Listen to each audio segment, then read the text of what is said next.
Good morning and welcome to the U.S. Institute of Peace. My name is Tina Hegedorn and I manage the Conflict Prevention and Resolution Forum for USIP, along with our partners, Alliance for Peace Building and Search for Common Ground, and a list of others. This is our first CPRF of 2018 with an event titled Bringing Armed Groups to the Peace Process in Afghanistan. Since 1999, the Conflict Prevention and Resolution Forum has provided a monthly platform in Washington for highlighting innovative and constructive methods of conflict resolution. CPRF's goals are to provide information from a wide variety of perspectives, explore possible solutions to complex conflicts, and provide a secure venue for stakeholders from various disciplines to engage in cross-sector and multi-track problem solving. The CPRF is hosted at USIP and SICE. We do consecutive months, so we hope you will follow us and see what our topics are and come back. Some of our partners, as I said, are Search for Common Ground, Alliance for Peace Building, George Mason University, Georgetown University, Johns Hopkins, and USIP. I will hand over the stage to Johnny Walsh, who will introduce the topic and the speakers, and we are waiting. Laurel Miller is coming. She is stuck in traffic, so we will begin without her. But thank you for coming. Thank you very much. Thanks to CPRF for organizing an event on a subject extremely dear to my heart. I'll just introduce our panelists quickly. First, Laurel Miller, who you'll see sitting next to me shortly, senior political scientist at the Rand Corporation at this moment. Prior to that, she led the U.S. government's efforts on the peace process during 4 years at the State Department, first as a deputy SRAP and later as the acting SRAP for an extended period.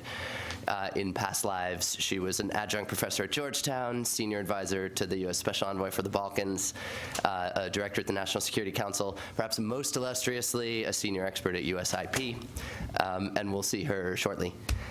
Javed, to my right, is a non-resident fellow at both the Atlantic Council's South Asia Center and the Modern War Institute at West Point, if I have that right. In his own past lives, he's been a manager at the risk management firm iJet, a senior advisor to the Afghan Minister of Finance, a program coordinator for Asia at the German Marshall Fund, and a member of DoD's Afghanistan-Pakistan HANDS program. And on our screen, we will have live from London, Alexander Ramsbottom, there we go. That's a technological victory already. Hi, Alexander. He works for Conciliation Resources. He's the head of their Accord publication series on peace processes and peace building. I'd be remiss if I don't note that Accord has an issue coming out, I believe in May, with a specific focus on the Afghan peace process. This is very exciting for a nerd like me. I think we'll all want to take a look at that. Alexander has also been a specialist advisor to the House of Lords EU Committee and an associate fellow at Chatham House, among many other things. He'll be offering comparative thoughts from other peace processes that are relevant to the Afghan case today. And last and very much least, I'm Johnny Walsh. I'm a senior expert on Afghanistan at U.S. Institute of Peace, leading our efforts on the Afghan peace process. Prior to this, I worked on the same peace process in various capacities around the U.S. government, including for State Department's South and Central Asia Bureau, for SRAP, for the U.S. mission to the UN. And without further ado, the format, we will hear roughly 10-minute presentations from each of our panelists to start things, and then turn it over for Q&A. I think we'll start with Javed, if that's all right. Absolutely. Thank you so much, Johnny, for having me, and the USIP and the CPRF team. So as we wait for Laura, I thought she was going to go first. I'll go ahead and talk about focus on two overarching questions that I thought are important just to set the debate about our topic today, and those would be what a political settlement might look like from a stakeholder perspective, and what level and type of investment might we need to achieve this end state. And so let me begin with a very basic question, which I'm not quite sure has been fully established yet as we debate the Afghan peace issue. There are only talks. It's not been fully turned into a process yet. But this question is important, which is, who are we really negotiating with? And I think I'm asking this because answering this is significant for numerous reasons, not only because of the varieties of actors involved, but also because of the diversity of opinions, the conflicting interests, and divergent views among different actors that are party to the Afghan conflict. And each of these actors are expecting some say in the Afghan peace negotiation, and definitely some say in the Afghan, any sort of peace settlements that may come after it. So from how I see it is that there are at least 4 categories of concentric circles of actors that are involved in the Afghan peace process. The core group are obviously going to be the Afghan government and the Taliban. The second category of actors would involve Pakistan and the United States. Both hold significant influence on developments in Afghanistan. The third circle would definitely be the regional governments such as India, Russia, China, and possibly Saudi Arabia. That too has significant influence over any outcomes of any peace negotiation. And then finally, the Europeans, the Japanese, and maybe some international organizations such as the United Nations or the EU would be the other set of actors that could be expected to play some role. Now, before any formal talks begin, I think it's crucial to clarify the long-standing ambiguity about the Afghan conflict itself as well, and especially between the different players that are party to the conflict. This should include who is fighting whom, who is the common enemy, who is a friend, and what does each side want, and is there an interlocutor that could serve as a neutral mediator or an intermediary. For example, and I'm asking this because this is important to settle these ambiguities, because Washington views the Afghan conflict largely as an internal struggle between the Afghan government and the Taliban. For Afghanistan, the conflict is an undeclared war between Afghanistan and Pakistan, and the Taliban are merely a proxy that are used by Pakistan to support its insidious agenda in the region. For Pakistan, the war is a part of a historic enmity with India, and Afghanistan is but the competing ground. And as far as the Taliban, which consider the Kabul government as a puppet regime, the fight is between Islam and the West. And then on top of this, you have a confluence of criminal actors and patronage networks that, as well as the Afghan booming drug enterprise that adds to this growing puzzle. Now, naturally, these ambiguities, as we look at it more closely, poses challenges for the Afghan peace talks. But in the end, one thing has remained clear for the last 21 or so years, since '96, is that the Taliban has been at the center of any fight that the United States and the Afghan forces have fought so far. In the last 5 or 6 years, the Afghan government has pursued its own fight, fracture, and talk strategy that was aimed to fracture the Afghan Afghan Taliban, but to a little success so far. But the Taliban has been fragmented, but not to the extent that the Kabul government had hoped for. Now, in recent years, there have also been a variety of both official and unofficial contacts between the Afghan government and the Taliban representative. These talks have been meaningless in nature. As I see it, it has also not yielded any tangible results or outcome. And one reason is that the talks are almost exclusively top-down. It lacks a solid roadmap, and it's narrowly focused on the terms under which the Taliban might agree or might not agree to lay down their arms.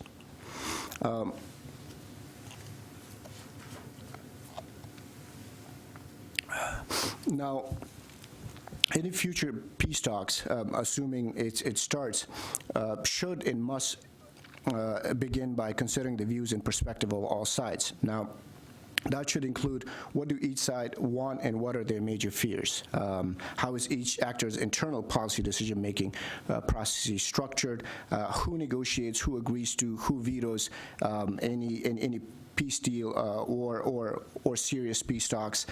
What pressures, including political or military, will likely shape each party's decision-making in the processes? And do they believe that the time is on their side? And what are also the likely must-haves of each negotiating party? And what are the general wish lists or merely want-to-haves of each party involved in the Afghan conflict? Now, there's a considerable degree of overlap in the priorities of actors that are involved in the Afghan conflict, but their interests and objectives also vary greatly.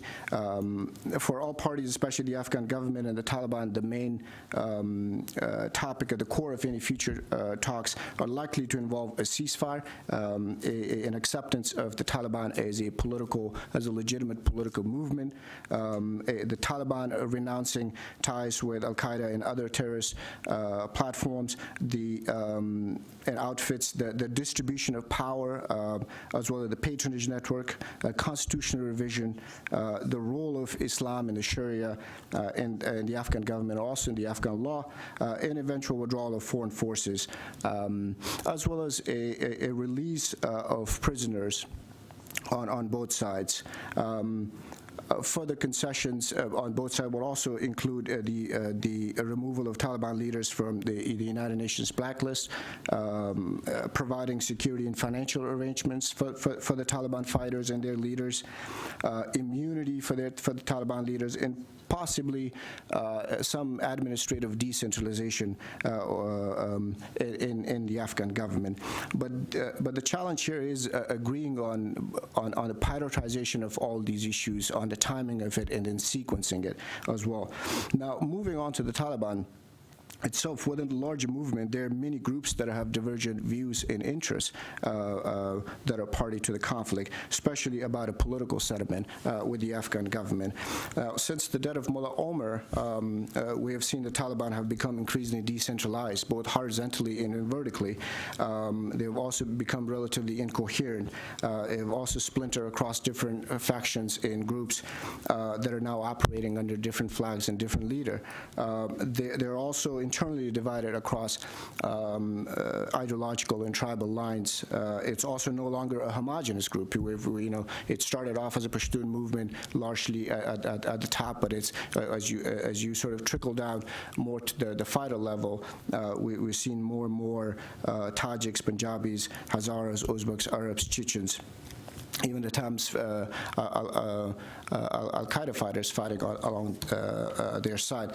At the same time, in recent years, the Taliban have become increasingly more extremist as a unit.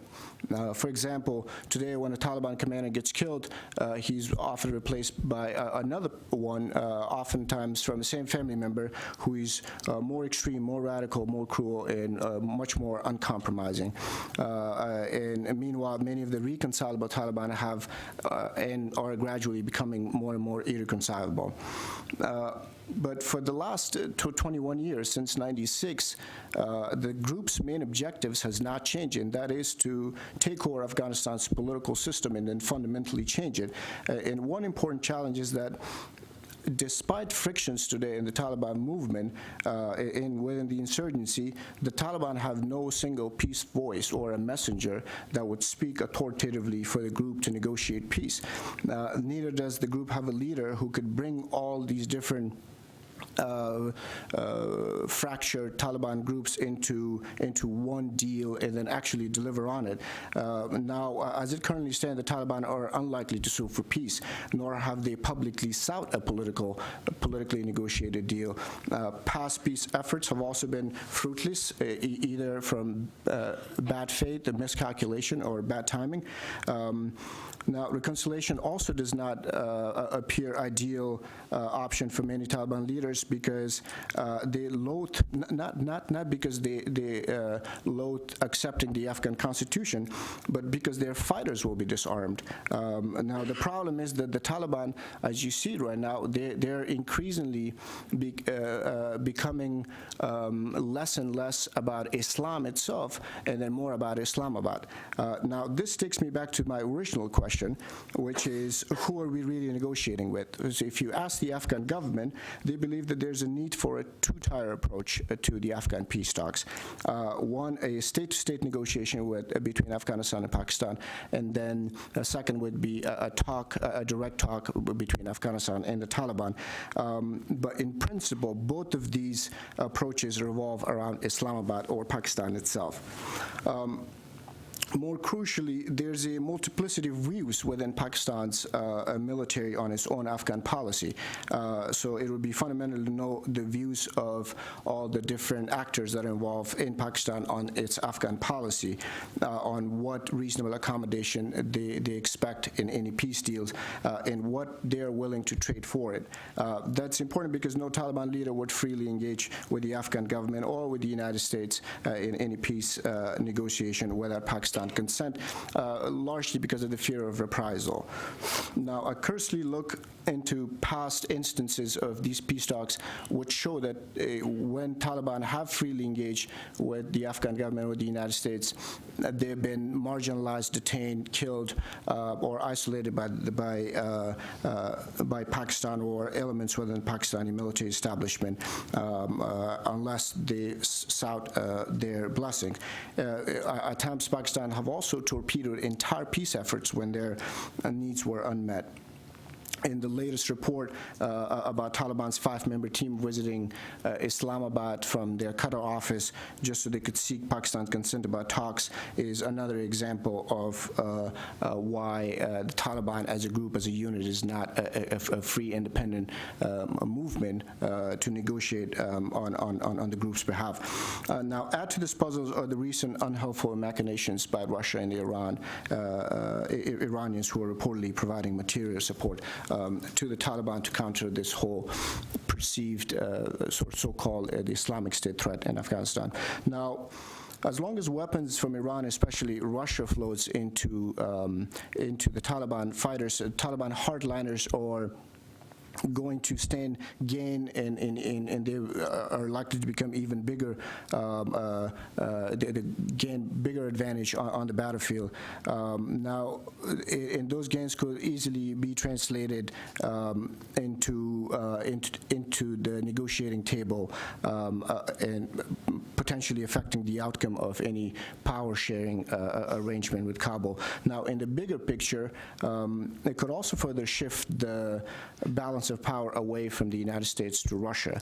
Now, the challenge here isn't to bring the Taliban into the negotiating table, but how to make sure that they remain on the table. The Pakistan knows well that it must maintain a toehold in any peace talks as a key interlocutor. Now, all while having the necessary tools and willingness to disrupt any peace efforts if negotiations or the talks does not go as they want it to be. Now, just quickly on what level of or type of investment is needed to achieve this end state. With respect to the settlement going forward, I think one practical strategy that how I see it is, and possibly one likely to have more success than the other, is to pursue what I call a salami slicing approach. And what I mean by a slicing approach is to peel away the splintered Taliban groups and lower level commanders from the main movement, which would be the Afghan Taliban or the Quetta Shura, and from the battlefield, and slowly integrate them into the Afghan government. And this would bring or pressure the Taliban top leadership to negotiate more seriously while it still has the leverage. And this has, for the Afghan government, in the past have been fruitful. They have reconciled some Taliban commanders in the north where the group maintains a modest presence. Now, the important question is, how would one exert that pressure on the Taliban? One way is to go with a conventional wisdom in Washington, which is to pursue a strategy that simultaneously engages the Taliban on the battlefield, but also on the negotiating table. On the battlefield, the United States has already authorized its commanders on the ground to increase the drone strikes and precision strikes, and slowly taking it into their safe havens in Pakistan, Quetta and North Waziristan areas. And the idea here is to make their safe haven, or the Taliban's safe havens, unsafe for them. And this could also potentially strain their relationship with the Pakistani establishment as well. One other thing I want to highlight is that, unlike in the past, the Taliban has become increasingly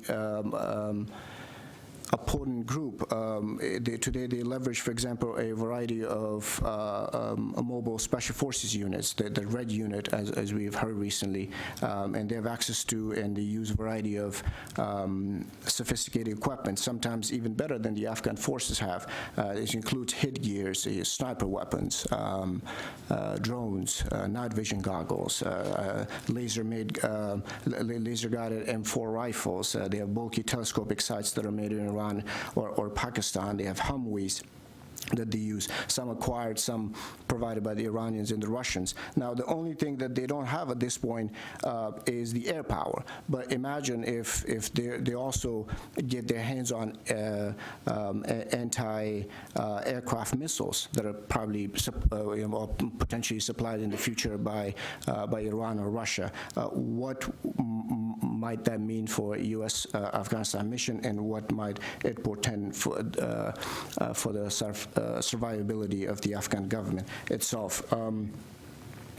The last thing I want to mention is that on the Afghan context is that which needs to be taken into account is that there are also internal obstacles in Afghanistan with respect to pursuing reconciliation. The main challenge is that there's no internal consensus when it comes to Afghan elites seeking political reconciliation. Many Afghan political leaders view a settlement with the Taliban as a threat to their own vested entrenched interests, and they actively work to undermine it. The position of individual Afghan elites also differ on where they sit in their personal relationship with regional states and countries. Now, what might it take for the Afghan leaders to start trying to build a consensus visions for a power sharing agreement with the Taliban? I don't know. The second thing is that the Afghan leaders have yet to also outline a more coordinated and coherent strategy for political settlement, and then publicly articulate that to the Afghan people, and then plan for how they are going to implement that strategy. That has not worked so far. So they have done I would say a quite poor job on what needs to be done to convince key constituencies about the benefit of a political settlement. Now, is it feasible to develop a local peace and reconciliation initiatives at the ground level and then build it towards a national settlement? That's a question. And now, what are the different avenues for establishing a dialogue, and how can that be sustained? Can we also agree on a mediator or a mediating team, perhaps led by the United Nations? That is also a question. Now, these questions need to be answered before any serious peace talks could begin, and I'll stop here. Yeah, thank you. Thank you. That was an extremely thoughtful rundown. I present Laurel, and perhaps you'd like to speak next. Thank you. My apologies for the late arrival. I'm going to start by disagreeing slightly but importantly with Javed on the question of what the constellation of parties to the conflict is and what the necessary constellation of parties to a peace process would have to be. There are very clearly three parties to the conflict in Afghanistan, three principal parties actively involved. Obviously, there are other dynamics at play. There's the Taliban and Afghan government, but there's also the United States. And it's important to acknowledge, it's important for the U.S., but also for others to acknowledge that the United States is a party to the conflict and necessarily has to be a party to a peace process if there's going to be a successful negotiated settlement.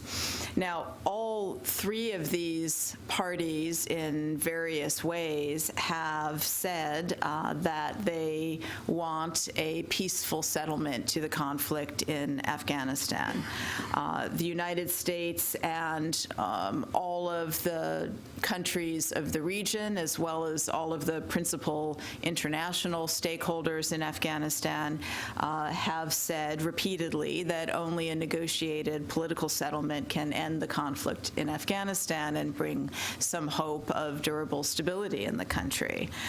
And yet, despite these repeated statements, and despite the fact that the administration's current policy in Afghanistan, its newly announced South Asia strategy, puts achieving a negotiated settlement at the center of its objectives. Despite all of that, there are no substantive talks underway. There is no peace process. There are many reported contacts of various sorts, and there have been over a period of many years, but there is no peace process. And so the question is, why, given that this is nominally at least the objective of all of the parties to the conflict and acknowledged widely as the only road forward, the only possible endgame, if you will, why is it that there's no peace process underway yet?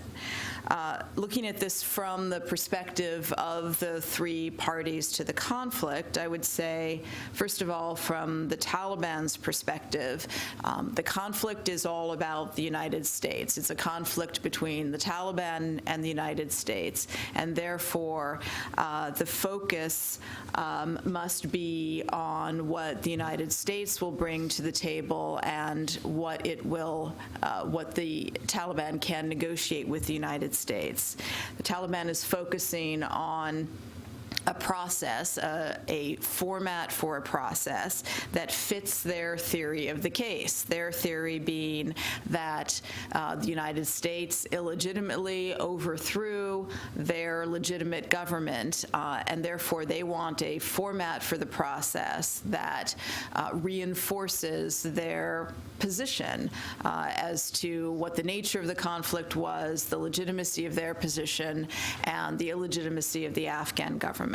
And they're quite rigid about that. For the Afghan government, unfortunately, they have a fairly weak hand in trying to initiate a peace process or be the primary mover in generating a peace process. One reason is, and Javed alluded to this, a lack of political cohesion within Afghanistan, within the political elite, on what a peace process should look like and what the plan should be and what exactly the objectives should be. And importantly, a peace process will be a very difficult initiative to sustain and will likely be if it ever occurs, if it ever materializes, it will be something that could further fracture politics in Afghanistan rather than unite it, and therefore it's a significant deficiency that there is already a lack of cohesion. The second way in which the Afghan government has a relatively weak hand in trying to be the prime initiator of a peace process is lack of leverage over the Taliban. And that's not just because of battlefield dynamics, dynamics. It's because what the Taliban most wants out of a peace process is the departure of international forces from Afghanistan, and that's not something that is in the hands of the Afghan government to determine, though obviously they ultimately would have influence over that, but that's primarily a decision for the United States. A third way in which the Afghan government has a relatively weak hand is that obviously there is a high degree of dependence by Afghanistan on the United States and international community for financial support, for military support. And so the decision-making dynamic there is, from an Afghan government perspective, negatively affected by that disparity in the power balance. Now, for the United States, I would say the U.S. has been, over time, perhaps the most complicating factor of the three parties to the conflict in trying to generate a peace process. One reason is that U.S. interest in or enthusiasm for negotiating peace in Afghanistan has waxed and waned pretty considerably, beginning with a stretch of time up until about 2009, so a pretty considerable stretch of time where there was no interest in negotiating with the Taliban, and a policy that was in opposition to the idea of reconciliation. And since that time, as I said, a sort of waxing and waning of interest.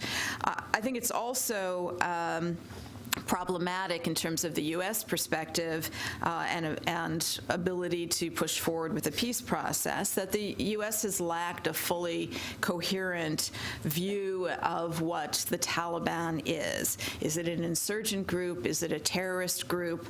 Is it defeatable? Is it not defeatable? Is it unified? Is it fractured? Is it an irreconcilable enemy, or is it a group that has at least in some respects, a political character that one could envision bringing into the Afghan polity? And it's not just that views have varied at different points in time. Views have varied across the different American government agencies that would have to play a role in developing a policy and backing up a policy of genuinely seeking a peace process. I think another problematic factor in terms of the U.S. position in this is not fully accepting its role as a party to the conflict and as a necessary party to a peace process. And so at times and in certain ways that is acknowledged, but at others, particularly when enthusiasm about a peace process wanes, there's more emphasis on this being an Afghan issue and a negotiation that predominantly, if not exclusively, needs to occur between Afghan parties. A further reason why I think the U.S. view in this is problematic is that it's been a long time since the United States negotiated a peace agreement to which it was a party. It's one thing to be involved in peace processes in other people's countries where you are just trying to make peace among other parties and as a facilitator, negotiator, guarantor, interested stakeholder, but not directly a party. And so for the United States to now be in the position of actually negotiating a peace agreement to which it is a party, that would require it to resolve a conflict in a way that is at odds with often stated objectives of defeating the enemy and winning the war, is a difficult, creates, I don't want to be overly psychological about it, but I think there's both a policy and a psychological element of this for the United States. It creates a different kind of hurdle than trying to support peace processes. As I said, from arm's length, where you're not a party to it. And a final reason why I think it's been problematic for the U.S. to really be committed to a peace process is because there isn't a clear vision in Washington as to what the outcome would look like. What is it, in part, I think, because the U.S. has not fully acknowledged and accepted its role as a party to the conflict and a necessary party at the peace table, it hasn't fully envisioned what it would want out of a peace process. What's the outcome that the U.S. would seek? If peace talks broke out tomorrow, I'm highly confident that the U.S. would not have a well-developed position as to what it was seeking as the end of those, as the conclusion of those peace talks. So what to do to get out of this impasse that is the current state of affairs? First and foremost, in my view, the United States needs to really make up its mind. Is it committed to a peace process, or is it not committed to a peace process? It's one thing to continue, modest diplomatic efforts and interactions with the Afghan government and the regional countries and others to sort of try to nudge this along. It's another thing altogether to put vigorous diplomatic and political muscle behind seeking a negotiated settlement, and the latter is not something that I currently see happening, and frankly, I don't think is likely in the near term while the current escalation of the conflict plays out, and we see what the effect of that is. Another element of what could be done, but again, this depends on the United States really committing itself in a much more robust way, would be for the U.S. to articulate, at least to some extent, what its vision of an end state could be, and more to the point, for the United States to make clear, either publicly or at least privately, that it is willing to put on the table the issue of the troop presence in Afghanistan, not an abrupt withdrawal, not anything that would destabilize the situation in Afghanistan, but for the United States to articulate more clearly than it has in the past, and in particular for the current administration to articulate that it envisions that a negotiated settlement would entail a phased withdrawal of U.S. troops from Afghanistan as part of the negotiation would, I think, be highly consequential. Just a couple other quick comments. I would say regarding the recent reports of Russian interest or offers to be supportive of a peace process, to host a peace process. Initiatives like that are really not particularly relevant for the reasons that I just expressed as to what the obstacles are to a peace process. The United States is the key here to a peace process getting underway, or at least a genuine opportunity for a peace process being created. And Russia simply cannot convene the United States to any table. It's not a plausible arrangement that the United States sits as a party to a negotiation at a table that is chaired by Russia, or frankly, that is chaired by any other government, though there could be the prospect of some kind of neutral mediator. And finally, just one quick comment in reaction to Javed's suggestion of a peeling away strategy. There is a logic to that. If it's something that could be done, it should be done. I have skepticism about the capability of any entities or individuals in Afghanistan currently to really implement such a strategy. There's no downside to trying, but this is something, and there's a potential upside if it worked. But this is something that's been discussed over a fairly long period of time, and if it could be done in a much more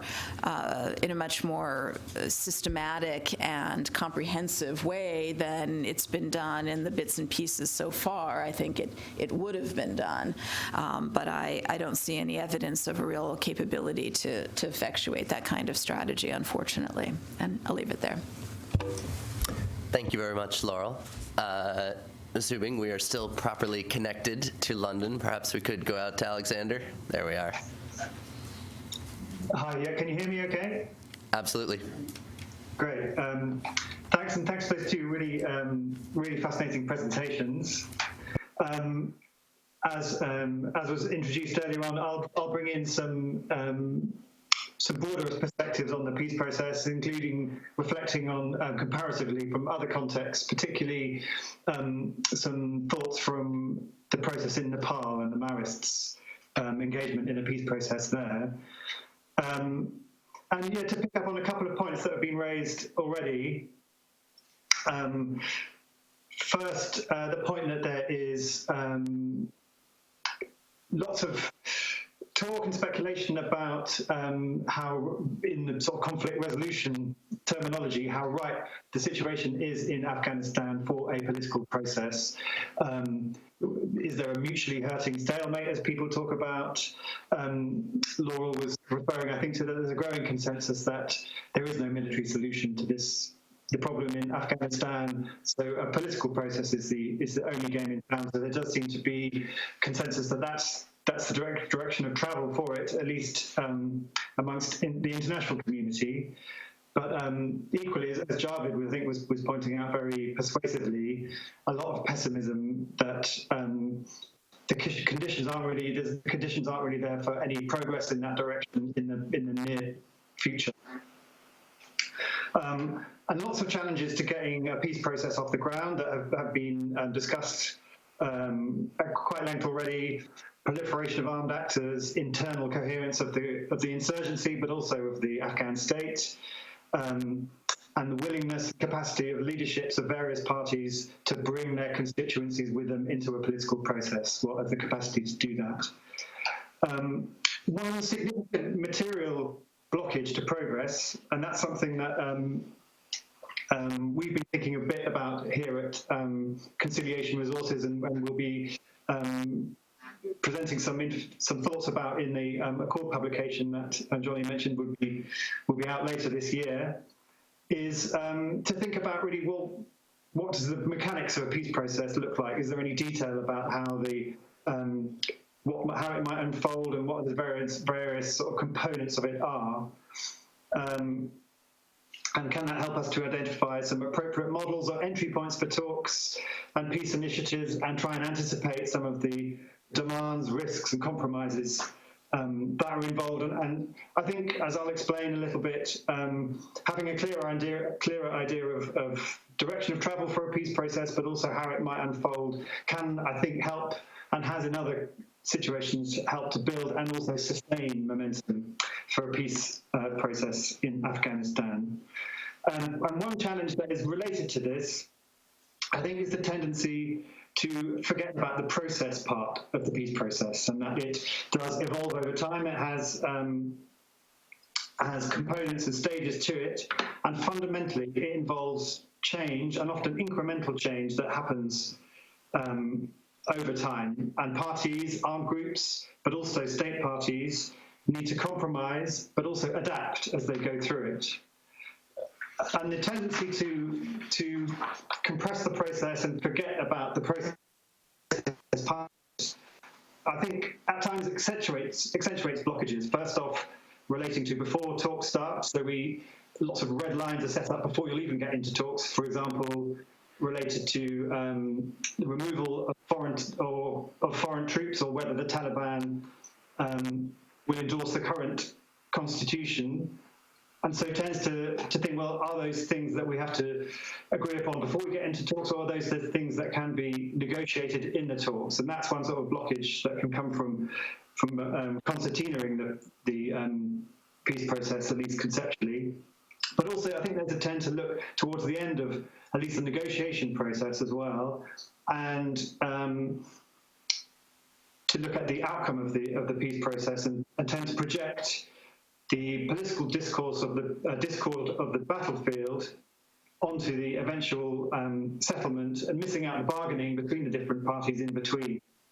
And in Afghanistan, for example, concerns over what the implications are of integrating the Taliban into the formal political sphere affects people's willingness to go into a negotiation process in the first place. This is obviously, as I think has been alluded to already, this is a disincentive both for conservative elites reluctant to concede power by letting another power player into the political sphere, but also looking to broader society, constituencies that are looking to hang on to progressive gains that have been made since 2001. And these are very significant and important reservations, but to anticipate them too much in advance and not think about how they will evolve over the process of peace negotiation, I think is significant. And one key part of that transition process through a peace dialogue is the transition of an armed group itself, and how it progresses through a peace process from the battlefield through talks and then into non-violent politics. And notwithstanding the idiosyncrasies of each context and that you can't transfer lessons from one place to another wholeheartedly like that, wholesale like that rather. I think it is worth looking at what happened in Nepal and some of the comparable challenges from there, especially if you think back to before they even agreed a peace deal back in 2006, where things seemed equally stuck and equally challenging, and they managed to find some ways through that. And so, yeah, back in 2005, clearly there was a political stalemate between the Maoist insurgents in Nepal and the state. And so there was, similarly, as I think there is today in Afghanistan, a building consensus that there has to be some sort of political deal to move this forward. It's a political settlement that is a solution, not a battlefield solution. Still, there was plenty of distance to travel to get from there into a viable political process. And one of the blockages and one of the worries, I think, about lots of people in Nepal and both internationally was how the Maoists would transition from a revolutionary force to one committed to a system that recognizes democratic pluralism. And that was not something that was at all guaranteed, and was a genuine worry and a blockage to progress. This was a challenge also to the Maoists to become a convincing and credible partner in a viable process, and to manage the change that was required to move from one state into another internally within the movement. And the Maoists have had to go through, or have chosen to go through, continuous internal political transition from coming above ground in order to engage in talks through overt dialogue and peace talks and into the post-conflict transition. And I think it's interesting that that political transformation for the Maoists accelerated both as prospects for a peace process intensified, and as engagement with international partners, but also with the state itself. As those prospects intensified, so did conversations within the Maoists about how they would adapt themselves and how they would prepare themselves to engage in a non-violent political process. And lots of other partners helped them in that process, in those sorts of conversations as well. Within Nepal, individual politicians, civil society, but also internationally, international civil society partners, as well as states, neighbouring states, and donors as well. And so lots of people supported dialogue, informal dialogue, and more formal dialogue as momentum built up for a more formal peace process along the way. The final quid pro quo of the actual peace deal itself in 2006 reflected both the high point of the insurgents, the Maoist insurgent power, rather. So there was a real sort of battlefield stalemate, but an understanding that it had got to as far as it could go militarily, and some sort of political process was needed. But also a trade-off between the promotion of their socio-economic agenda in return for an acceptance of political liberalism. And their agenda, I think, is important, notwithstanding all the different components of the Taliban and the complexities of it. Still, they represent some grievances and they represent some constituencies, and some of those are important to bring into the process too.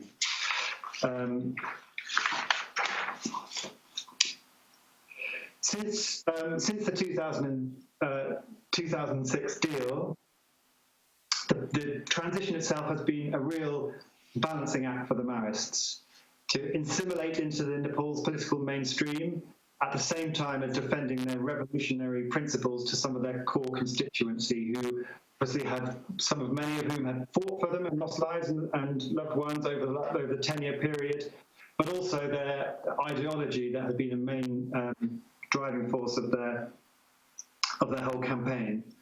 And this required difficult trade-offs within the party, and including internal splits and bargaining over power sharing. So coming back then to Afghanistan, I think the trajectory of the Taliban from insurgency into formal politics is important for the functioning of a viable peace process. And people have, I think our speakers already have referred to understanding better the political dynamics of the Taliban and what some of their desires and objectives are. And this requires hard choices and uncomfortable compromises. But I think it's important to remember that a peace process does involve change, and involves change for the parties to it, and that change happens over time. One thing that I think is important is, in going forward, is building momentum for dialogue, and how different actors can facilitate this. I was very interested to hear what Laurel was saying about, would the US make a more solid commitment to supporting a negotiated political settlement. It's interesting, I think, that the sort of latest US policy towards Afghanistan has put a conditionality on military withdrawal, framed within the terms of an objective of increasing leverage for a political solution. So that would affect the calculus of the parties on the ground to a propensity for a political process. Still, conditionality requires addressing some of the accompanying circumstances to facilitate that withdrawal. And I think the pressure for a political process and for important players like the US to make a strategic, sustained and public commitment to that is an important consideration, and is something to think about. Just as a corollary to that, how much sort of political appetite there is in the US to make that sort of move, and whether for the current administration that is something that would be politically desirable for them. Conciliation Resources, along with the Alliance for Peacebuilding in the States, actually recently did a public survey of public opinion about engaging in peacebuilding, the government's engaging with peacebuilding, but also engaging with armed groups. And the findings were remarkably positive, actually. In the US survey, 76% of US respondents, both from Democratic and Republican persuasion, supported the US government, talking even to proscribed terrorist groups in order to further peace. So it seems like there is some public appetite for this kind of activity, and so maybe some leverage within the United States, but also countries like the UK who are engaged in Afghanistan. This is something that donor governments could push and could push for. Looking within Afghanistan, there are sort of periodic moves to make progress. I was interested recently to read of the High Peace Council's proposal in December, offering that the Taliban could suggest a mechanism for negotiations, for example, through religious scholars or jihad leaders. And so these periodic sort of offers of ways forward are interesting. It's not very clear to me exactly where that proposal would go, but I think is also telling that the Peace Council's statement about this offer stressed that the peace process did not represent surrender for the government. So these public sort of commitments like that to show constituencies that dialogue can deliver positive outcomes for those political constituencies, I think are important to progress into a political process. Of course, this also applies to armed groups, and maybe some of the terms of negotiation processes that has been presented to armed groups in Afghanistan, including the Taliban, of course, need to be able to suggest that there is space for accommodation, there is room for negotiation and reform, and it's not just co-opting the insurgency into an existing setup, but there is room for things to change. I think that there's also the question of the wider public. I mean, we've been talking very much in terms of the battlefield protagonists, in terms of a peace process in Afghanistan, but there's also the interests and the desires of the wider community. I referred earlier on to major constituencies in Afghanistan not wishing to lose gains already made since the fall of the Taliban in 2001, and so it's a complicated issue, I think, in the Afghan situation particularly. But what are the prospects for broadening inclusion beyond in any peace negotiation, beyond just the battlefield protagonists, to bring in other players and other players' interests, and how would that whole process move forward? So I think I'll stop there, and then we can open up to wider discussion. Great. Thank you so much, Alexander. To all our panelists, I'll just say, for those who care deeply about the long-standing quest to help to bring peace to Afghanistan, it's fantastic to hear people thinking so deeply about this issue, and for that matter, it's great to see such a large turnout for an event to think through some of these issues. Maybe I'll start by taking my dictatorial moderator's prerogative and ask first, sort of from Javed and Laurel, I feel like I heard two different visions of the Taliban right now.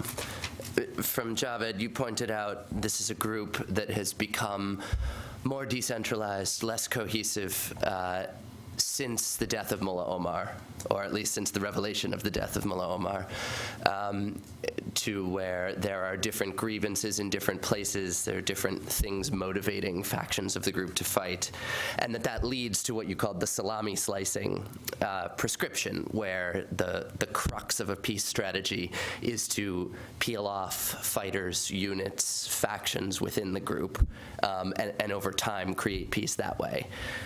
Laurel, you didn't speak directly to the nature of the Taliban, but I think implicitly you were talking about a more cohesive group with consistent policy positions on in what order will they talk to the United States, what do they seek from such a negotiation. That's a picture of a group with a command and control structure that predominates. And so, first of all, I'd just be curious how you two would respond to each other's view. And second, over recent years of the peace process, I think the effort has shifted from having both a top-down and a bottom-up component, where in years past there was a lot of money and manpower put into reintegration efforts, as they were called. And now there is less of the latter, and most of the focus is on trying to negotiate with the top of the group, with the top of the Taliban. Is it time for a reevaluation of that approach? And then for Alexander, maybe after we hear from Javed and Laurel, this is hardly the only case where an insurgency is chaotic, where it's hard to read the relationship of the top leadership to the fighters on the ground. And I'd be curious if there are comparative examples of other peace processes that worked through this issue in some kind of emulatable way. So we can take that in whatever order you like, but maybe Javed, do you care to go first? Sure. So I'll start off with the point about the salami slicing or the peeling off some of the splinter Afghan Taliban or any Taliban groups and integrating with the Afghan government. I mean, I disagree with Laura on this one, because the Afghan government has done a fairly good job at peeling away some of these splinter Taliban groups and integrating with the Afghan government, mostly in the north. And reasons for that may be that Taliban often assign or commission their low-level commanders to some of those northern provinces that the Afghan government then targeted and then slowly or gradually but steadily integrated with the Afghan government. And that may have been because those commanders received little reinforcement or cash compared to other commanders in east or in the southern provinces. The second point I want to make is that the Afghan force, the Afghan government authorities, as well as the Afghan intelligence agency, has done a fairly good job as well. They have been successful in reaching these sort of village-level, district, provincial level peace agreements with the Taliban, with different sort of these fragmented, splintered, fractured Taliban groups. At those local level, including ceasefire agreements, for example. And it has worked for them in the past, and it seems like it could potentially work if some of those initiatives, local level initiatives, are nationalized. Now, how could you exploit the role of some of these local actors in that one, particularly the local leaders or the Maliks or the Khans, for example, in using them, because they command greater legitimacy across Afghanistan, even though their roles have been successfully undermined in different regimes, but they still serve as a de facto interlocutors between the Afghan government and their local communities. They know their ins and outs. So how could you exploit the roles of those? Because in the past, the Afghan government have used some of those local leaders to reach some of these local level, village, district, provincial level peace agreements, ceasefire agreements. At times, even they engage with the Taliban directly. If there's a marriage in a local village or in a district, or a funeral, they will reach out to them. At times, Taliban have come to some of these local leaders. They've told them not to stay away from a particular area because there will be a landmine or an IED. So how could we exploit some of those local actors in creating some of these peace agreements and then slowly peeling away those local Taliban groups and integrating the government is a question. I agree with Laura that the United States role is key here, but the problem was that in the past the focus was on not losing the war instead of winning it, and those are two different things. Now, our solutions are quite utopian in nature, in that we everyone wants, in other words, and everyone wants the United States to own the Afghan problem, but yet nobody wants the United States to stay in the region. Now, that's a problem. The other point I want to make is that I think it'll be completely meaningless to talk about the Afghan peace talks unless we focus on building at least 4 or 5 building blocks or building those peace blocks, but without which I think any talks with the Taliban would be essentially fruitless. And what I mean by those peace blocks is that, one, you have to build and professionalize the Afghan national security and defense forces as a national apolitical institution. Two is that you have to bring a positive change into Afghanistan's relationship with Pakistan, and it needs to be based on a mutual trust, and not just asking the Pakistanis to or pushing them or nudging them to bring the Taliban to the negotiating table, but convincing them that Afghanistan and Pakistan could coexist and they could live together and peacefully. The third would be finding the right kind of governance formula for the governance issues in Afghanistan. Unfortunately, it seems like the national unity government isn't the right kind of governance formula for the country. Neither was President Karzai's kleptocratic regime that created a very sort of predatory mafia state, which has become part of the problem.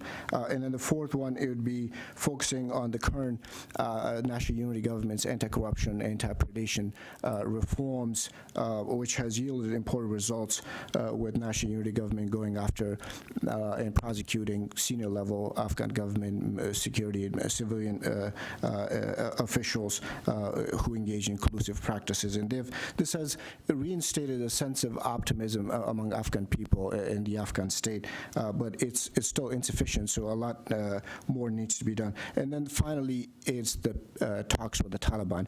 But before engaging in talks, it's important to work on the broader sort of building blocks of peace, including changing the environment itself, reducing violence, hemming in the power of warlordism, for example, who have become part of the insurgency or part of the problem in fueling the insurgency, and not just talking with the armed groups. Yeah. I'm afraid if you're going to do all of that before you talk to the Taliban, then it's going to be not in any of our lifetimes, so that actually happens. I mean, look, in terms of a view of the nature of the Taliban, I think we all have to have a fair amount of humility about our assessments and understandings of the Taliban. This is a group whose leader was dead for 2 years before we knew it. So, you know, how insightful are we? At times, we have to check our own sense of assurance that we understand what is a fundamentally pretty opaque organization. I think it's also important that everyone be very careful, and I include myself in that and other analysts, not to get fixated on a characterization of the Taliban that fits your own view of what you need to do. So if you are advocating a strategy of splintering and peeling away, you're going to naturally look for fissures in the organization and lack of cohesion in the organization. If you're focused on top-down negotiations, you're going to see most prominently the characteristics of the organization that support the idea that it does have command and control and cohesion.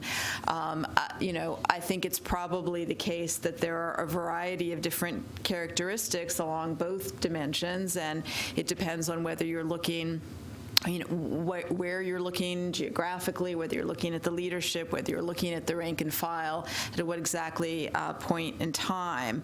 My view is, first of all, I would say I don't think you need to follow just one approach, either a splintering, peeling strategy or a top-down strategy.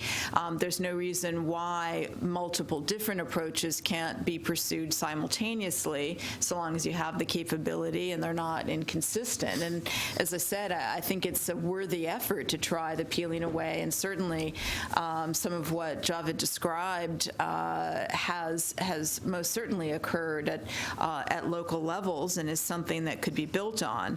One thing that I wonder, and maybe Alex can speak to this, is whether if there were a broader peace process underway, a more top-down peace process where the leadership of the organization was engaged, as well as the other parties, would that perhaps create some opportunity for the lower level local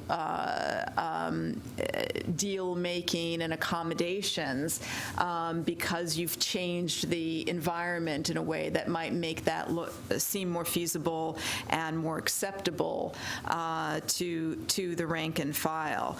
But I don't think, or at least I don't see any evidence that pursuing a bottom-up, peeling away kind of strategy alone or as your predominant effort is going to be a sufficient approach. In terms of whether the top-down negotiate with the leadership strategy and can they deliver that angle of it, ultimately I think what you have to do is test and probe the possibility that it can work. No one is certain that it will work, but you will determine whether it works by trying and by determining whether the organization is able to deliver. Most importantly, at some stage, if there's a process underway, would they be able to deliver on a ceasefire? That would be a very significant test of their command and control. And at some stage, I think that's a necessary and appropriate test to put forward. I'll leave it there. Alexander, anything to add before we turn it over to the crowd? Yeah, just a couple of things on the sort of top-down, bottom-up front. My understanding of, and I'm very far from being an Afghan specialist, but my understanding of some of the peacemaking history of Afghanistan is at some of the more regional levels and sub-state levels, where there have been some progress in reaching various accommodations, particularly in place in some of the areas down in the south,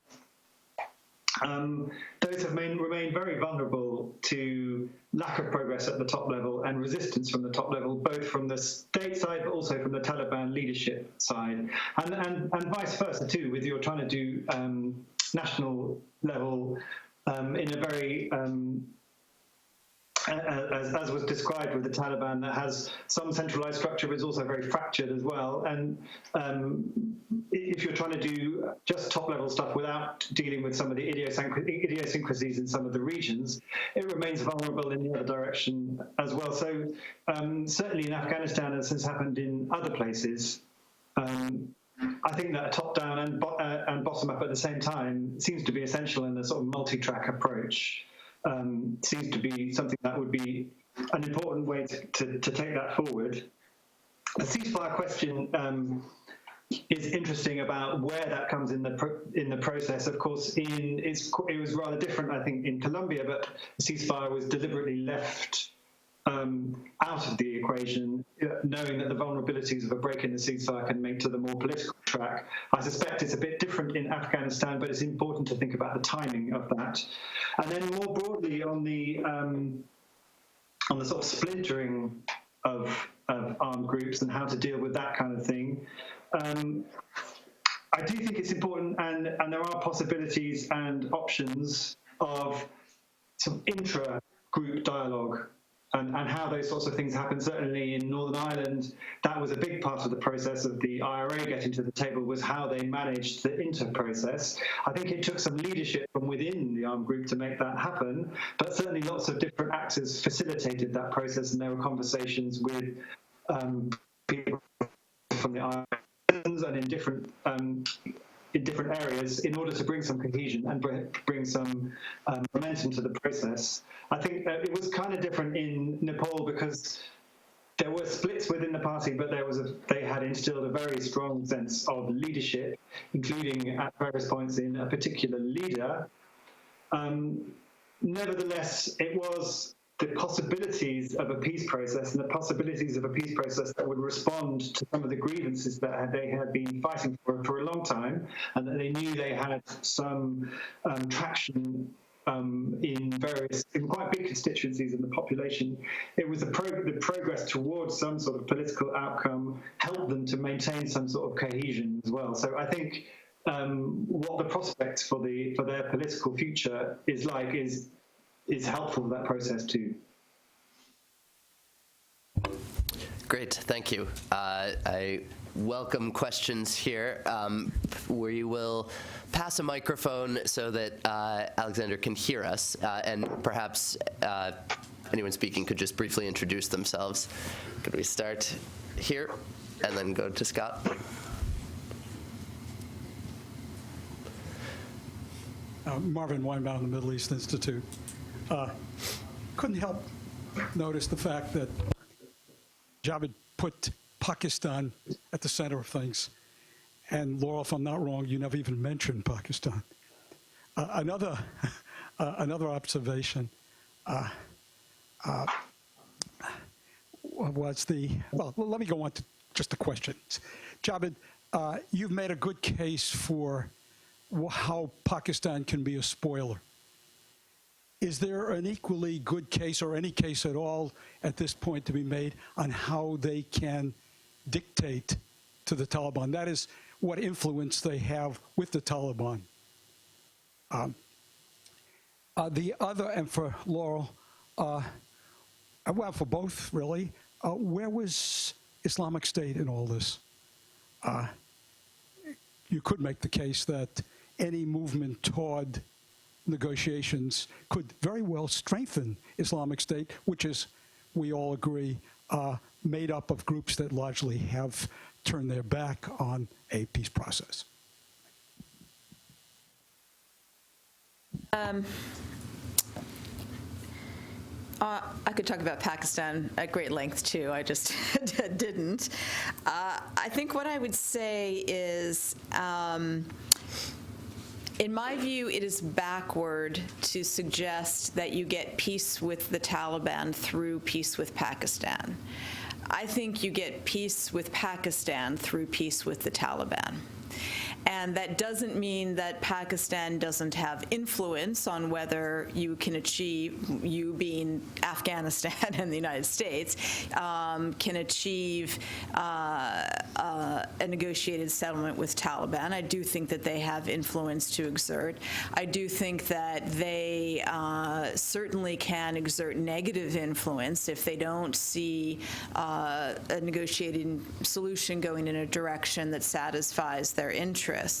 But I don't think that that there is a deal to be had between Afghanistan and Pakistan, state-to-state basis, that brings that a deal to be had that is feasible and that the two parties I could imagine making that would then resolve the conflict with the Taliban in Afghanistan.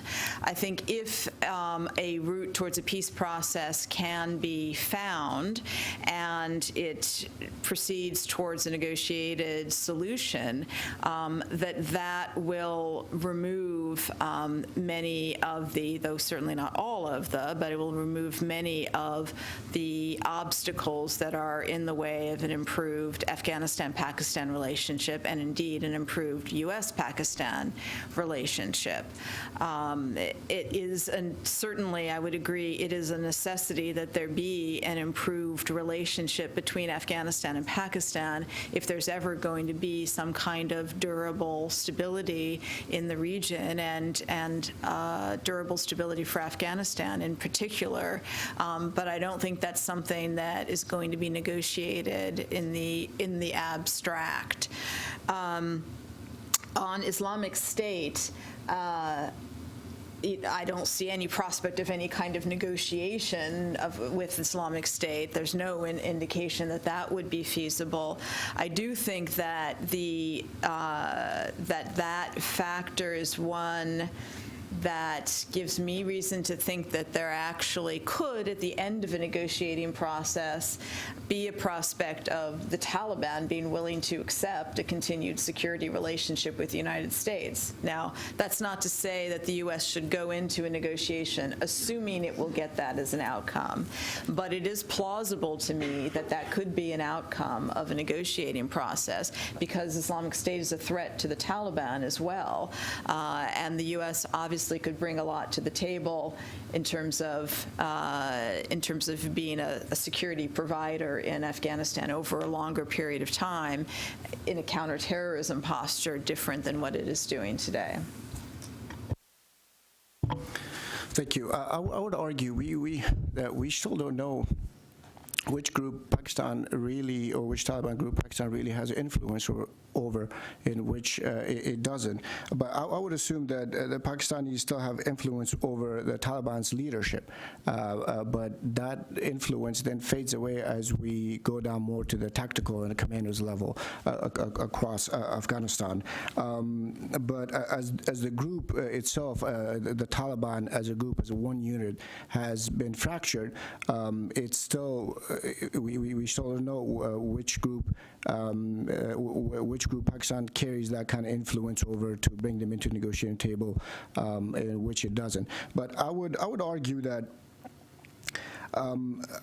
that there's a need for, with respect to Pakistan's role in this whole thing, that there's a need for, even though we have this China, Pakistan, U.S. and Afghanistan quadrilateral, but there's still a need for establishing a Afghanistan, Pakistan, and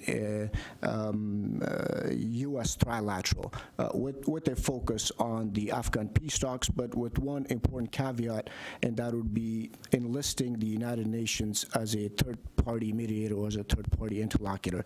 Now, why I say that is that when we speak of the talks with the Taliban, it's increasingly shrouded in secrecy. We still don't know, even though the group is fractured, we still don't know who's who in the new movement. Which Taliban group are we really talking about? The Afghan Taliban is no longer just one coherent, one cohesive Afghan Taliban movement. So it's fractured, it's splintered now into multiple groups, each operating under a different leader and under a different flag. Maybe they're in status the same. Maybe their ideology is the same, but at times not so much. Some of them have even worked together with Daesh and the Islamic State there. So the creating this trilateral would be important because other than the main Taliban leader, we don't know much about them.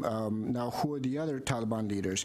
Now, who are the other Taliban movements? Which groups are reconcilable? Which are not? Which are hardliners? Which are moderates? In which particular leader carry that kind of influence to coalesce the entire movement around one deal and then actually deliver on it. Now, so engaging the United Nations could give that kind of transparency to the talks, as well as legitimacy, which I assume the Taliban wants as well, and it would also make clear the hedges and the spoilers in the process. I might also just editorialize with one point on the Taliban-Pakistan relationship. There's a years-long disagreement on how much control Pakistan has over the Taliban. There are strong views on both sides of that debate. It's not resolvable. I do think that over the last several years, Pakistan's leverage over the Taliban by most objective measures has decreased. And the reason for that, there are a few reasons for that. The Taliban have other international partners who may or may not be substitutes for Pakistan, but who the Taliban attempts to use as a hedge. For example, its sort of nascent relationships with Iran and Russia. Second, and I would say more importantly, as the Taliban controls more of the Afghan countryside, they're less dependent on the fundamental safety that their leadership gets by being on the Pakistan side of the border. And indeed, there are far more Taliban leaders living relatively safely in Afghanistan than there were, let's say, 6 years ago. And number two, controlling a larger percentage of population in the Afghan countryside varies somewhat directly with resources. That's much more to tax. It is much more possible to run opium rackets out of Afghanistan. And I would say all of that means there's less of an existential dependency on a Pakistani safe haven. It's still very important, but less of a dependency than there was, shall we say, 5 years ago. But this is not about me. Scott. Thanks. Scott Worden from here at USIP. I want to ask about what some are calling the intra-Afghan process. So the basically political elite leadership within Afghanistan and their orientation or collective views toward a peace process. I think that's among the many daunting obstacles, maybe one of the biggest when you look at an ultimate peace agreement. Certainly, it's the least discussed. So for Javed and maybe others, what do you a comment, and I want your reaction basically. That's the form of my question, which is, it's easy for the political elites in Afghanistan to all say that they support a peace process and they want a political settlement. But I think that behind that, there's a bit of a kind of maximalist, maybe even fantasy about what that looks like for them. So for Northerners, it's great. The Pashtuns have a certain amount of power, and the Taliban are largely Pashtun, and so a peace process involves, keeping the Pashtun part of the pie the same, and Pashtuns give up some of that politically, economically to the Taliban, as the price for peace. I think this is obviously an overgeneralization, but to illustrate the point, on the Pashtun side, it's, where our influence and power within Afghanistan is largely constrained by this civil war that until recently has been fought largely in Pashtun areas. And so, with peace, we should have more power and influence. Those are kind of irreconcilable goals if I've gotten the assumptions at all correct. And I guess then the question basically is, what do you see as ways that the Afghan elites can deal with the ultimate power sharing equation that would be present in any peace deal? What are the steps to discuss that, and what are some possible options to say, classic expand the pie in a peace negotiation so that people don't look at this as we're losing power to the Taliban, and therefore they would ultimately try to scuttle the deal. Yeah, I wish I knew about the steps, but I could certainly comment on the different characters that collectively constitute the Afghan or Kabul elites these days. Are there characters that relishes chaos? Yes, in Kabul. Are there characters that seize destruction as power and actively perpetuate that just because their own vested entrenched interests are at stake? Yes, of course. And it's largely because, they are, in the end, the 9/11 profiteers. I mean, why would they give that up by bringing in another actor into the pie? I mean, you already have Hekmatyar there, and then they're not very happy with that one. Now, assuming that the talks with the Taliban does begin and then eventually turn into a process and then into a negotiated peace deal. Now, negotiation among Afghans, irrespective of their ethnic groups or ethnicity, will focus on the nature of any power-sharing arrangement itself. They haven't fully publicly articulated or even privately articulated that yet. But I would say it would also include possible modification to the Constitution, some changes to social norms as well on the role of the Sharia law. But given the centralized nature of the current Afghan government, it's also not impossible to assume that negotiation might actually lead to some kind of a decentralization at the subnational governance level as well. Although this would require both the Taliban and also the Afghan or the leadership to alter their historical preference to a more centralized, unitary, Kabul-centric system. But this is likely going to happen more organically rather than imposed. Just a quick comment, because I think it'd be helpful to hear from Alex on this for any comparative experiences, but I would agree this is a huge obstacle, not an obstacle to, looking at the Taliban versus the Afghan government and leaving the U.S. out of it for the moment. I think for the Taliban, the greater hurdle is getting into talks. I think for the Afghan government, there's a lower hurdle for getting into talks, but a much higher hurdle for getting through them and all the way to the end because of the cohesion issues and the points that you made, Scott.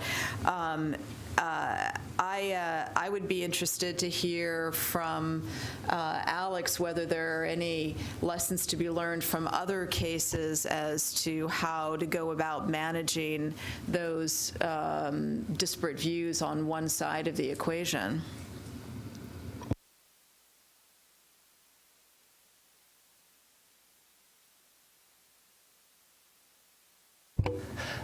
I think you're muted, Alex. Can you hear me okay? okay now? Yes. Yeah, well, that's the sort of core of the deal, isn't it? That's got to be made, and I agree. It's one of the sort of very complicated and very sort of fought over bits. And I guess it's thinking about where you can make those types of concession and make that kind of arrangement. And for example, in Nepal, some of those sort of power conversations were put off from the actual peace deal itself and put into a constitutional process through a transitional constitutional arrangement, which gave them a period of time in which to negotiate that.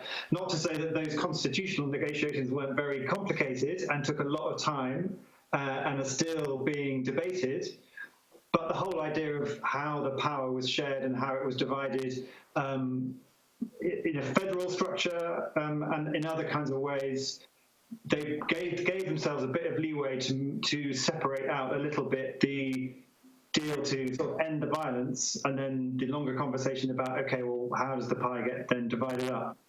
Of course, I think it's important to remember that the political elites are representing constituencies and are beholden to those constituencies. And just returning back to Nepal, that was a real big part of the equation and a big problem for the elites to convince the constituencies, for example, for the Maoists, for whom these constituencies had been fighting over a long period of time, that they were still guaranteeing their rights and their interests.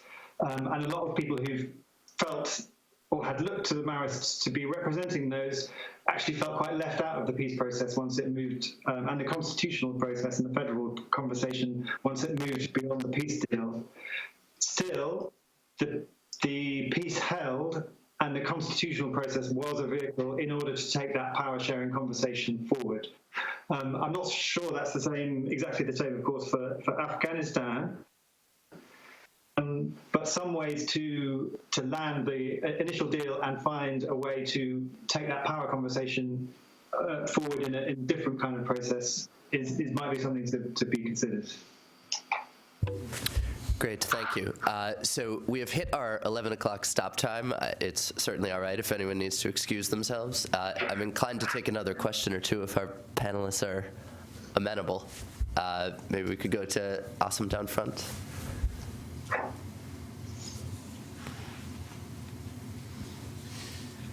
Thank you. Very interesting discussion. My name is Fardaus Rahmani. I have two questions, one for Javed, one for Lauren. Lauren, you mentioned that there are three parties in peace negotiation to bring around the table: the Taliban, the Afghan government, and the U.S. While when you talk about the Taliban, you talk about an umbrella. My understanding is that the Taliban give protection to tens of different terrorist units in Afghanistan today, including Shura-i-Quetta, Shura-i-Peshawar, Lashkar-e-Taiba, ISIS, and the list goes on. So when you talk about these, it means the leadership is not in Afghanistan, and there are parties, including Pakistan, Iran, Russia, and some other countries, Saudi Arabia, who are involved with this. So how do you see that is just an internal issue, not a regional or international issue? And you also mentioned that the Russia is trying to bring them around the table, which is not welcomed because the U.S. is involved. Can you give us your thoughts in more details? How is there any issues or tension or conflict of interest between these countries still in Afghanistan in peace negotiations? And my question for Javed, you mentioned about the pulling off strategy. Well, there were some efforts by the Afghan government to bring them around the table and provide them job opportunities, including Job for Peace. But I'm curious if the Afghan government has the capability to provide them safety and jobs for those who return to the Afghan government or those who join to the peace process. It means you mentioned that there were Taliban leaders who came to the government, but they were not safe, or they were targeted by Pakistan or other groups. They were killed.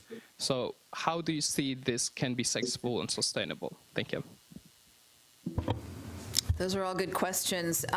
First of all, there are different views as to what the Taliban's relationships are with all of these different groups, but I do think it's important to recognize that it's hard to envision any peace process and peace agreement that is going to comprehensively eliminate all violence and all militant groups in Afghanistan. I think it has to be recognized that there will be spoilers, or there will be groups that are disconnected from the negotiators that will have to be dealt with in other means and in the aftermath of a peace process.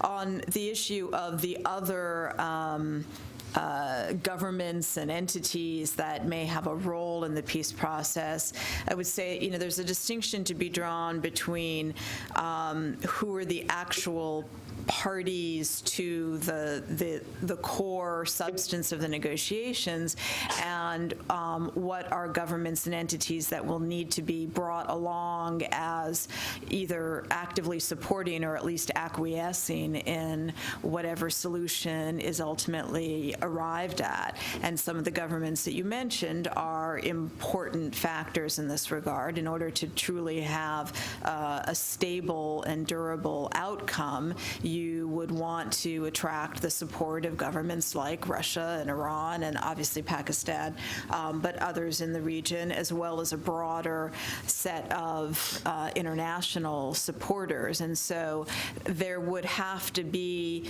elements of a peace process that would draw the support of those governments for the final conclusion of a peace process. But that's different than being the negotiators who sit at the table, who actually have a vote over what the text of the agreement is. In terms of Russia, the reason that I say Russia isn't really in a position to host a peace process, it's partly because of what the current environment is in U.S.-Russian relations, but it's not predominantly for that reason. It's just the United States is just not a government that is going to subject itself to being mediated in that fashion by another government. I think it will be hard enough to get the U.S. government to agree to there being some kind of neutral facilitator who can help manage a peace process and maintain its momentum. And in my view, if there is ever a peace process, that would be very valuable to have an international mediator, a facilitator of the process to keep it going. But the idea of another government, much less a sort of competitor government,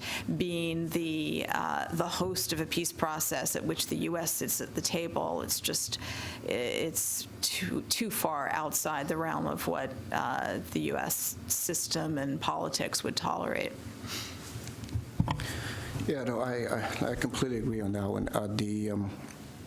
I think ultimately they would want security guarantees, they would want financial guarantees, they would want, and I'm talking about Taliban fighters, peeled away or coming in as in a more sort of elaborate negotiated deal. So financial guarantees, security guarantees, blanket immunity, employment preferably through a share in the government, and then being part of an elaborate Afghan government patronage network, and then eventually having some kind of a say in the Afghan political scene as well. And I would presume that if all of these happens, it would automatically create a safety zone for themselves as well. And I would also presume that it would be done in the same manner that the Hizb Islami Hikmatyar deal was done, although that deal is not a model to follow. And with that, I think we will wrap up. Could we all join me in thanking our outstanding panelists? And thank you all for coming to the U.S. Institute of Peace. Have a great rest of the week.